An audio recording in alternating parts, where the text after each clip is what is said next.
Manong. Manong, pasok! Yes, Mga mahal kong kababayan. Oh. Sabi niya, hindi na ako mananahimik. Sabi ni Chavit dito. Ba't nawala? Hindi ka lang. Sabi niya dito, hindi na ako mananahimik. Mga mahal kong kababayan. Dali lang. Hindi na mananahimik si Chavit Singson speaks out the alleged irregularities of government of 500 billion flood control project, calling on President Ferdinand Marcos Jr. na naman. Nako talaga si Manong Chavit. O sige, pakinggan na nga natin to. Sige, tuloy. Ilang minutes to? 17 minutes?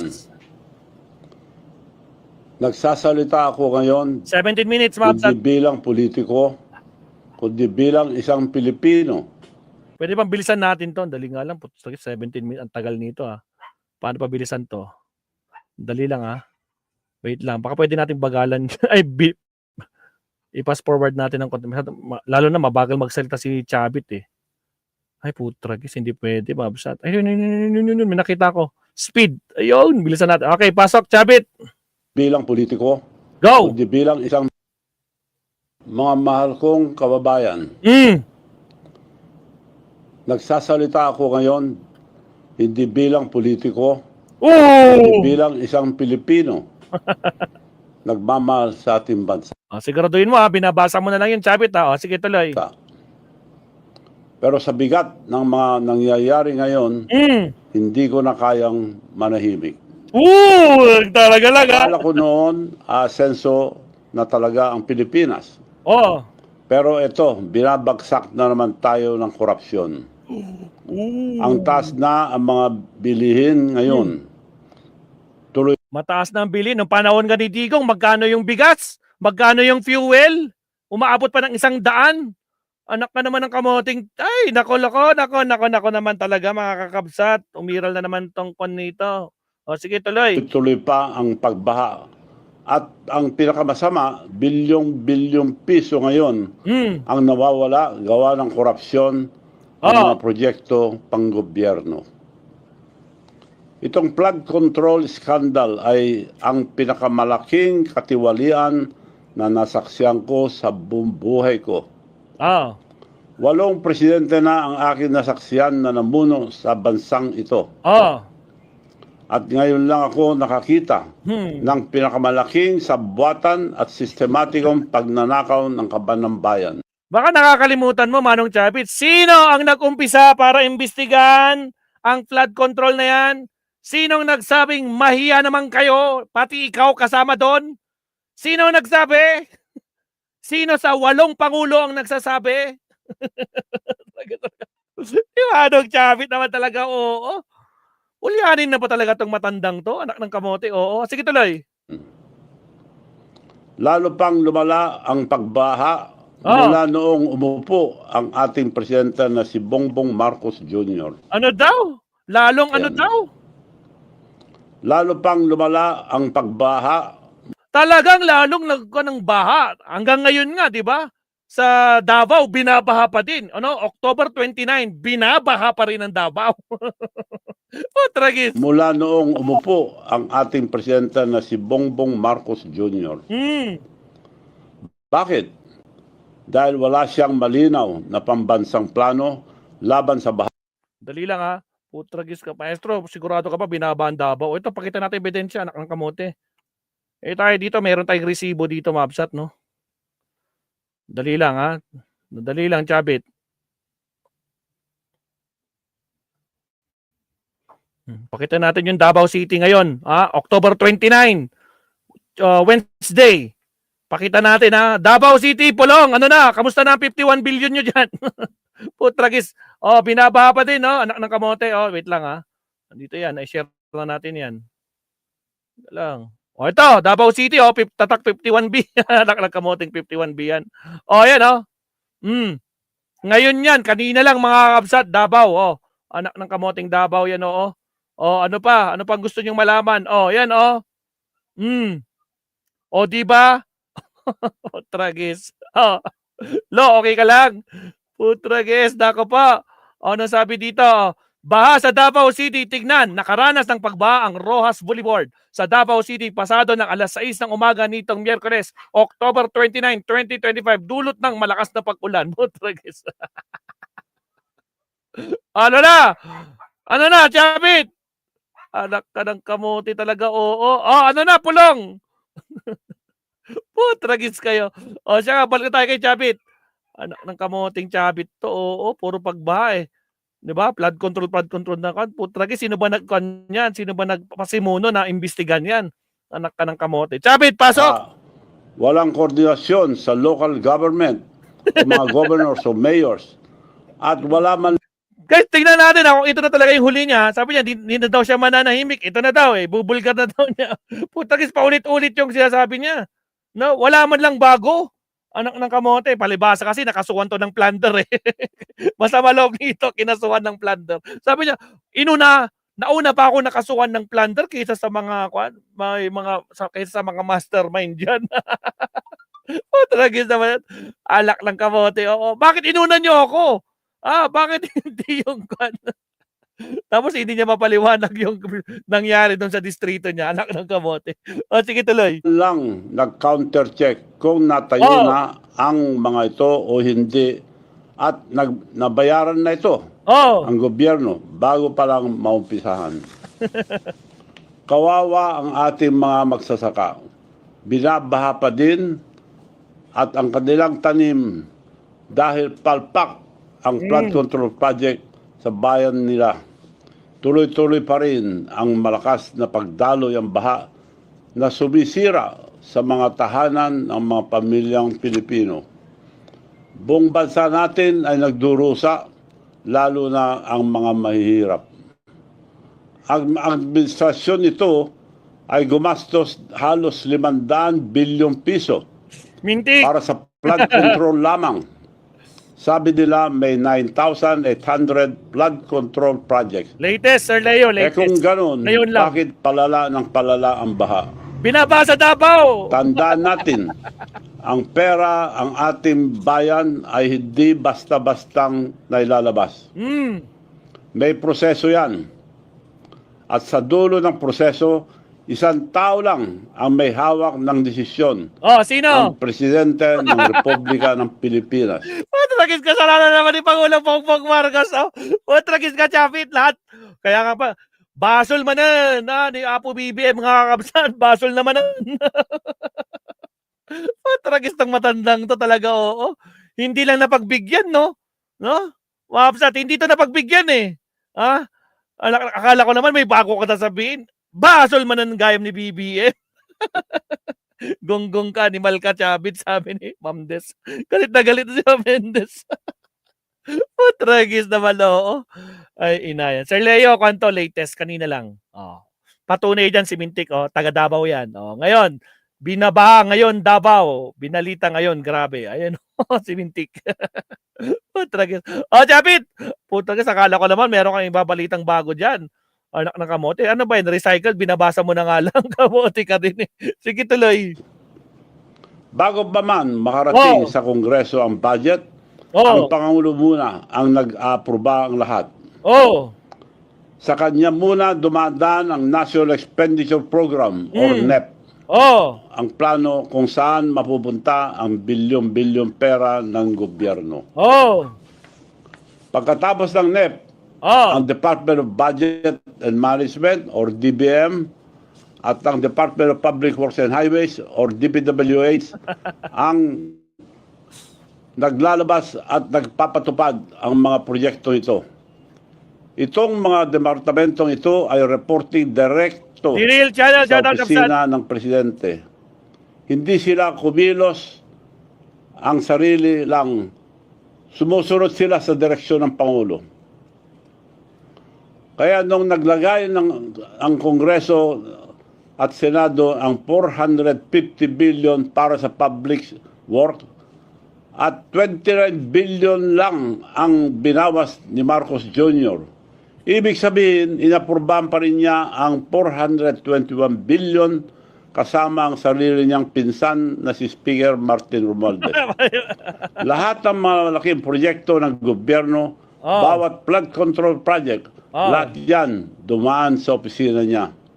Ngayon, siya ang nag-aproba ang bawat pondo at siya ang pumipirma taon-taon sa General Appropriation Act or ang GAA na batas ang pondo ng bayan. Kaya alam niya lahat ito. Nagulat ako nung sinabi niya sa SONA, mahiya naman kayo. Bakit kayo? Sinadya niyang nilaglag ang mga kasama niya, dapat siya ang mahiya. Nilaglag niya ang mga engineers at contractors para huwag nang umabot sa kanya. wow! Sino ba ang may Bongbong Marcos! Bakit mo daw nilaglag yung mga engineer? Para hindi umabot sa'yo, anak ng kamoting Chavit. Tragis. Ano ba sinabi nila Alcantara? Ano ba sinabi nila Bryce Hernandez? Sino ba ang sangkot din sa flood control? Si BBM ba? Tragis ka, Chavit. Naka pa. Isa pa, ulitin niyo. Sabi ni Chavit. Ang mahiya. Inilaglag niya ang mga engineers at contractors para huwag nang umabot sa kanya. Sino ba ang may responsibilidad sa bansang ito? Hindi ba kayo, Mr. President? Naman! Ikaw ang may hawak ng kapangyarihan at ikaw ang pinakatiwalaan ng sambayanan. Linawin mo, pinagkakatiwalaan.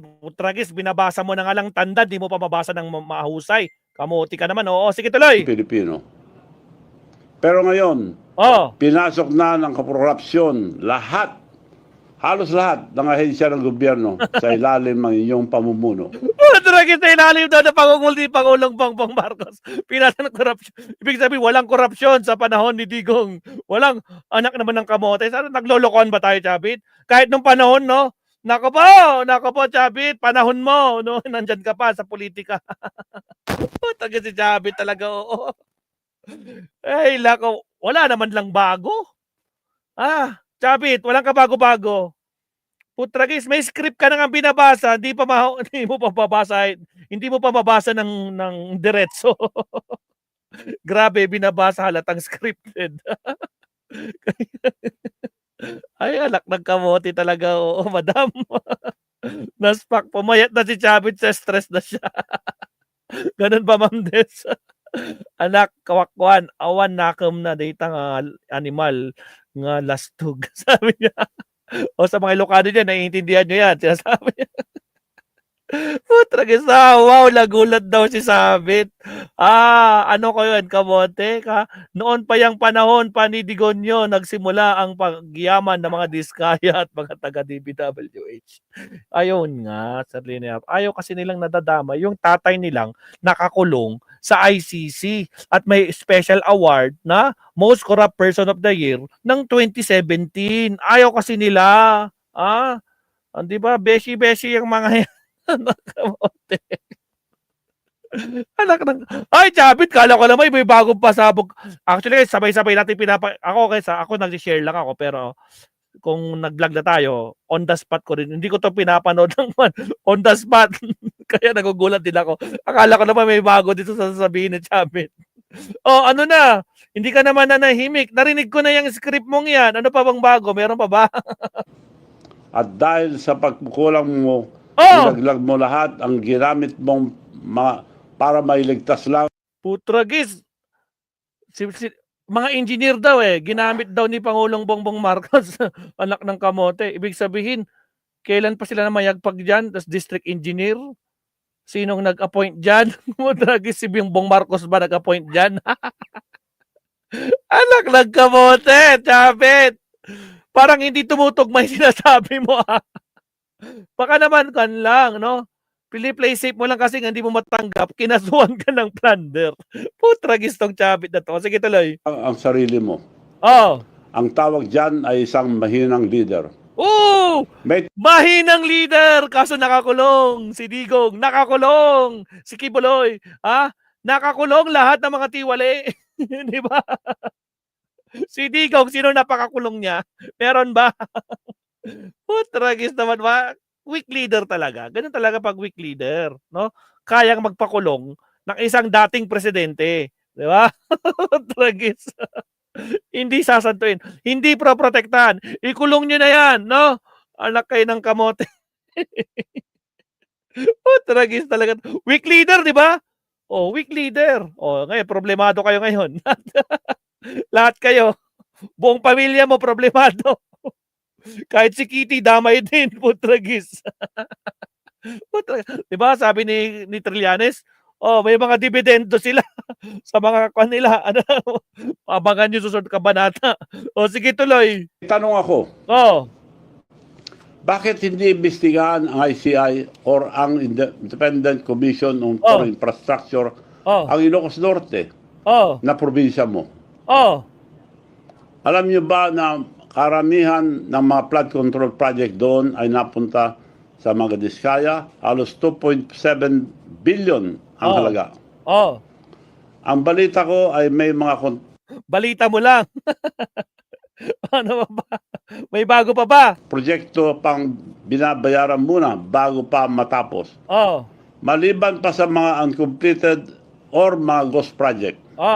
Hindi lang yon, mas marami pang flood control project na napunta sa paborito nilang contractor na si Mayor Alcid ng Lawag City. Uy, meron siyang meron siyang slideshow dito. Talaga.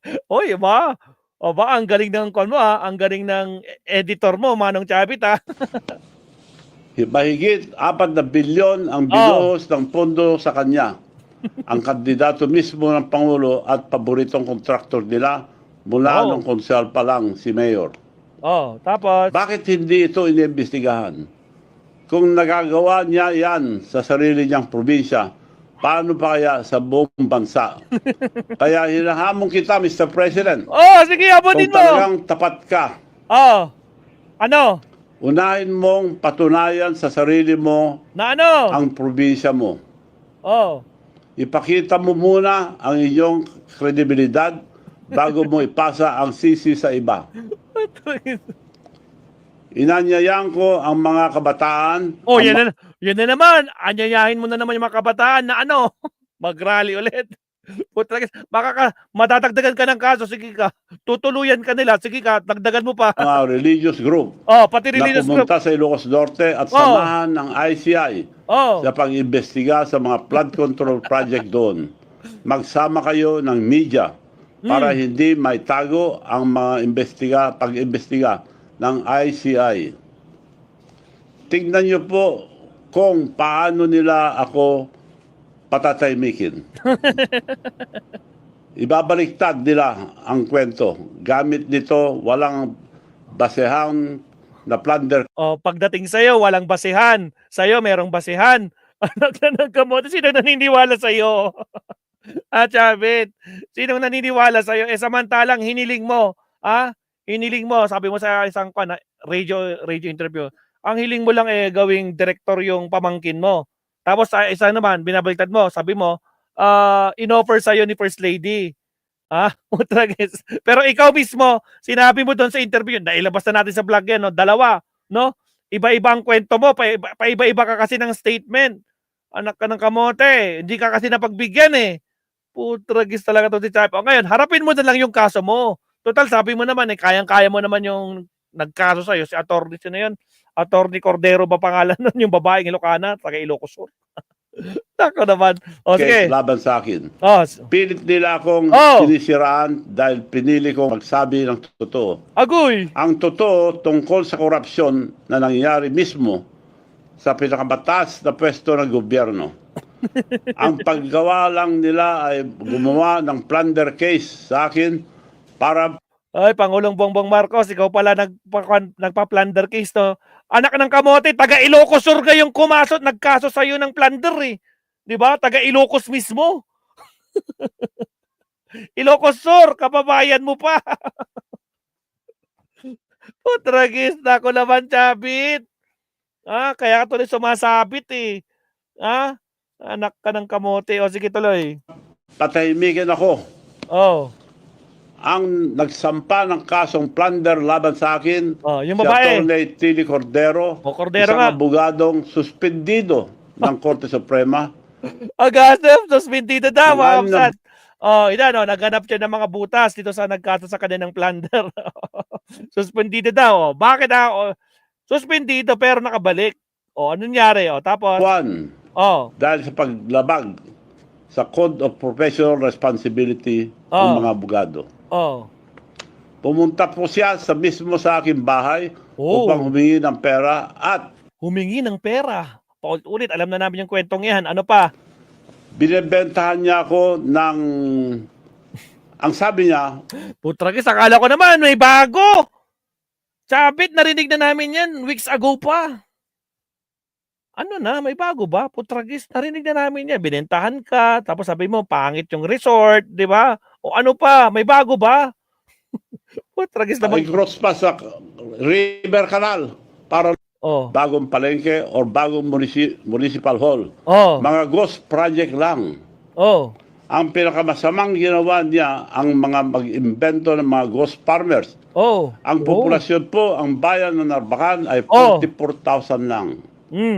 Ngunit sa isang maliit na barangay, nag-register po siya ng halos 65,000 ghost farmers. Kung saan 80 farmers lang ang nakarehistro.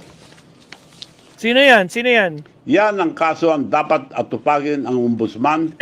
10 years ago, ko pa yan isinampa at marami pa. Pero hindi pa rin iniimbestigahan. May kinasuhan daw siya pero hindi daw iniimbestigahan. Nagtatampo siya sa ombudsman. Sino ba ang ombudsman 10 years ago? Di ba? Pamula kay Martires, pumunta kay plus si Conchita. Bakit? Si Rimulya ba? Tragis-tragis Chavit. Anak naman ng kamote. May sasabihin ka pa? Itong fabricated case, laban sa akin, fabricated case daw. Agad. Ganyan sila. Pataybikin ang mga nagsasabi ng totoo at protektahan ang mga... Press 1 sa mga naniniwala kay Jabit Mabsat. Pakita nga. Pakita sa screen. Press 1 sa mga naniniwala.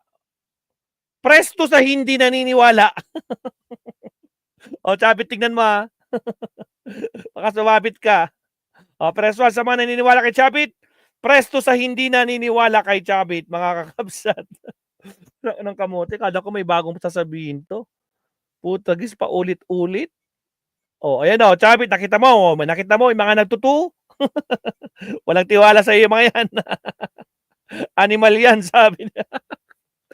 Tragis, sabi. 2 billion ako, sabi ni Sir Leonardo. Tragis. May naniniwala si Lynn Cariag. Naniniwala daw si Lynn Cariag. Naniniwala si Lynn Cariag kay Chabit. Good luck sa'yo. Nimal yan. Sino pa? Sino pa naniniwala kay Chabit? Press 1 sa mga naniniwala kay Chabit. Labas! Mga garapata! Labas! Tragis. Sino? Paano ba yan, Chabit? Bakit puro 2? Anak naman ng kamote. OMG. Siya yan, upset daw. Naka po. Chabit, may sasabihin ka pa ba? Tuloy. Ang magdanakaw. Kung may mangyari sa akin, ikulong man nila ako o patayin, alam nyo na. Gusto nila akong patahimikin. Pero okay lang sa akin. Dahil nakapaglingkod na ako sa ating bansa at nasabi ko na ang mga katiwalian ang administrasyong ito. Katiwalian daw sa administrasyon ni Marcos. Ganyan si Chamanong Chabit, no? Siguro kapag naging PCSO chairman yung pamangkin niya, baka tahimik to, no? Kaso nga lang, hindi kasi binigay ni BBM, kasi nga sabi, hindi qualified yung pamangkin niya. Tragis naman, Chabit to. Sige, paano pa? Ulitin ko po, payag akong magpakulong kung totoo ang kasalanan ko, na may kasalanan ako. Magpakulong ka na. Ako po ay isang tao na may isang salita. Sana po magising na tayo. Ilang beses ba natin pagbibigyan ang isang pamilya na magnanakaw? Pero wag kayo mag-alala. Once na gumulong na yung plunder case, kulong ka talaga, no? Habang nililitis, parang dilima din. Hintay ka lang, Chabit. Makukulong ka din. Ay, hintay namin yan. Kaban ng bayan natin. Never again. Never again talaga. Tigilan na natin itong panluloko nila Ito ang pagkakataon natin dahil alam na natin Oh. sino ang totoong mastermind. Matuto na tayo. Piliin natin ang katotohanan kahit mahirap. Pilitin natin yung tama. Huwag tayong matakot. Dahil laban natin ito sa mga korap na opisyal ng ating bansa. Mga kababayan, hindi tayo bobo. Hindi tayo pipi. Panahon na para sabihin, tama na, sobra na. Yun eh. Kaya ngayon, hinihiling ko sa inyong lahat. Oh, ano? Sama-sama tayo laban na ito para sa ating bansa. Huwag natin hayaan ang ICI na binuo ang Pangulo mismo ang magdikta ng limitasyon ng investigasyon nito. Dapat payagan natin ibang grupo na malayang makapagtanong tulad ano ang mga nangyayari sa Ilocos Norte. Huwag natin hayaang protektahan nila ang kanilang mga kaibigan, kamag-anak at higit sa lahat, ang Pangulo mismo. Lumalabas na po ang katotohanan. Huwag natin hayaan ang mga nakupo.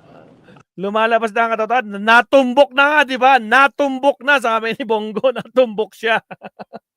Sabi nga ni Trillanes, siya ang mastermind. Alak na kamote. O sige, ano ba sasabihin mo? May bago ba? Ang mag-ayos ang problema dahil sila mismo ang may gawa nito. Hindi po darating ang pagbabago kung iantayin lang natin. Kailangan natin itong ipilit, itulak at ipaglaban. Una, sa ating magsasaka at manggagawa, ang pawis nyo ay bubuhay sa bayan natin. Kaya maningil kayo ng hustisya. Sawa na tayo sa pangakong paulit-ulit. Bilyon-bilyon na ang nagastos pero hanggang ngayon, kayo pa rin ang nalulunod sa bukid. Kayo pa rin ang nalulunod sa baha dyan sa Davao. Bilyon-bilyon na, 51 billion. Nakamote, ilang taon na. Binabaha pa din ang Davao. Tragis. Walang nangyaring flood control. Nang kamote, mabsat, wala namang kwenta to. Putragis, mabsat, akala ko may bagong sasabihin dito si Chabit, paulit-ulit. Binabasa na nga sa sablay ulit, sabit pa din mga kabsat. Nako po, hindi kami bobo, katotobo, animal ka. Si Ma'am Mendez, galit na galit talaga kay Chabit. Oy, hindi gising kami ang kasatotohanan, wag mo kaming utusan na gumising. Oy, bida, manong gawin mo na yata yung pagpapatahimik sa Ilocos, sir. Nagtatanong lang, ayun lang. That, putragis, Chabit. May Chabit, alak na kamote. O sige, mag-last subtopic tayo. Tapos magdi-dinner lang ulit si Maestro Mabsat, no? Tapos magre-relive tayo maya-maya, Mabsat. Okay? Magre-relive. Pero mag-isa muna tayo. Puntahan nga natin si Attorney Bueno, Mabsat. May nakita ko dito eh. O, bisita natin si Attorney. Yung salin,